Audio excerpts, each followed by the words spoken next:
Hi, and it's Kevin Wright here, back with another property finance tip, and we're going to be talking about market value bridging loans this week. Now, that's a subject that confuses a lot of people because it's counterintuitive.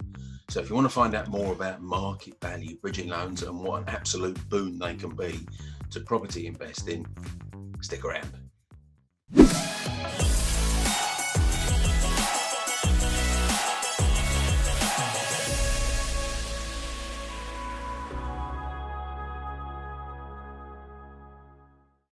Thanks for checking in on this video, and if you haven't subscribed already yet, click that subscribe button and that thingy belly thing that will give you a notification every time I release a video, because if you're liking this sort of stuff, you might want to see more of them. So back to what we're going to talk about this week: market value bridging. Now, this is confusing for a lot of investors until they understand it, for the simple reason that it doesn't work the way that they understand getting finance on properties works. So let's look at mortgages. Now, it doesn't matter which type of mortgage you've got, single let, HMO, serviced accommodation, whatever it is, they always work on the same principle when you're buying the property to work out how much you can borrow. And they look at two values. Now, they look at the market value of the property and the purchase price. And every mortgage is based on the lower of the two. In other words, if you're buying it below its true value, true current value, then that's disregarded in terms of the mortgage. So, for you to use a simple number here, whether it's relevant to you in your part of the country and in some parts of the UK, it's not going to be that relevant, but I'm going to use a simple rounded up or down number of £100,000. Now, if it's £100,000 is the value of the property, but you get to buy it less than that, let's say 90 or even 85 or something like that, the mortgage lender will say, well, it's worth 100, but you're only buying it at 90 or 85. So we want to base our mortgage on the lower of the two. So even though it's worth 100, you're only going to get a mortgage for based on 85 or 90. So people understand that. And if it's a buy-to-let mortgage, put your 25% down. Now, and actually most bridging lenders work the same, lower of the value or the purchase price. But a market value bridger is something quite different. Now, what they do is they lend on the lower of the value or the asking price. Now, the asking price, now, why is that important? Because when you purchase a property below the asking price, now this has a direct influence on the size of the loan you can borrow. Now, here's the key thing to understand about a market value bridger.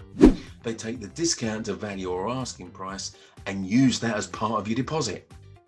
They still want a 25% deposit, but if 5% or 10% or whatever percent it is below the true current value that you're buying it, whatever that is, that reduces the 25% deposit that you have to put in yourself.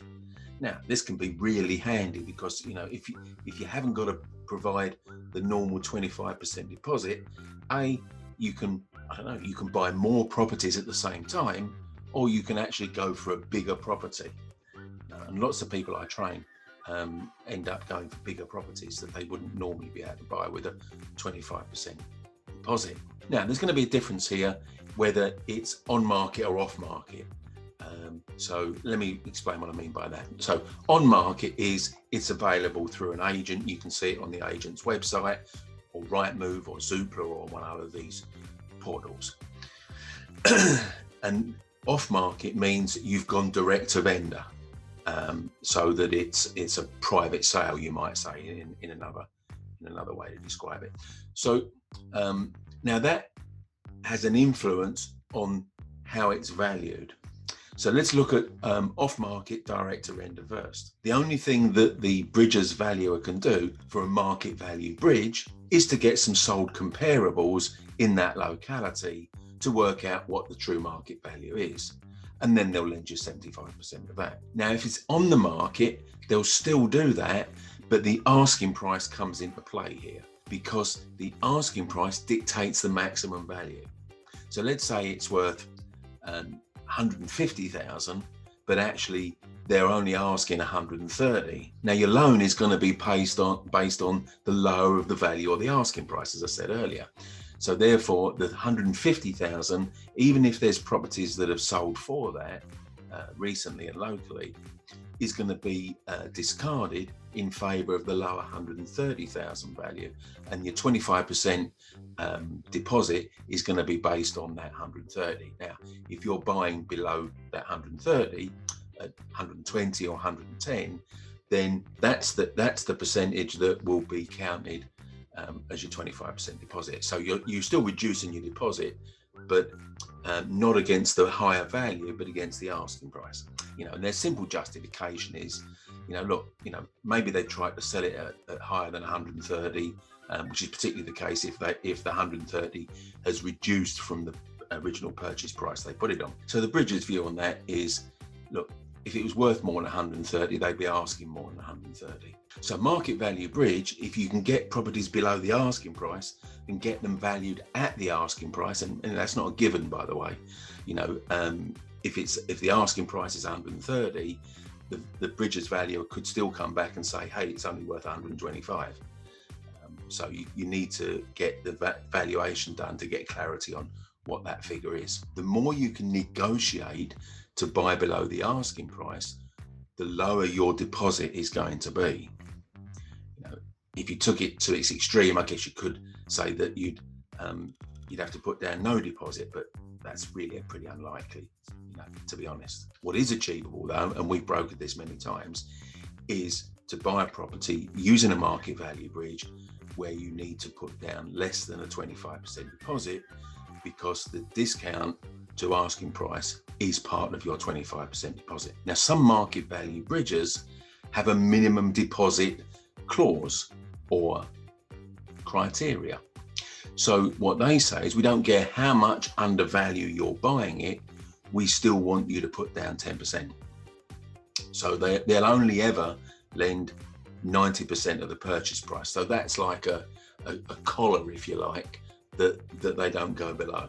So no matter how cheap you're buying it, they still want you to put down a 10% deposit. But not all market value bridges do that.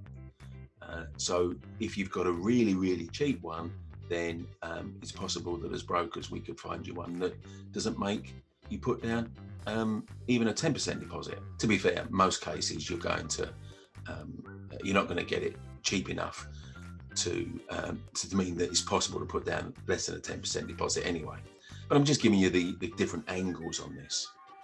Okay, so there we are. That's market value bridging, and it's a bit of a game changer. Not many people know about it, but hey, if you watch this video, you do now. Now I'm going to be back next week with another video, but in the meantime, hang around a bit because there's something I want to show you. Thanks for watching this video, and if you enjoyed it, come spend some more time with me. Come check out my property finance masterclass. Click the link here, go check it out.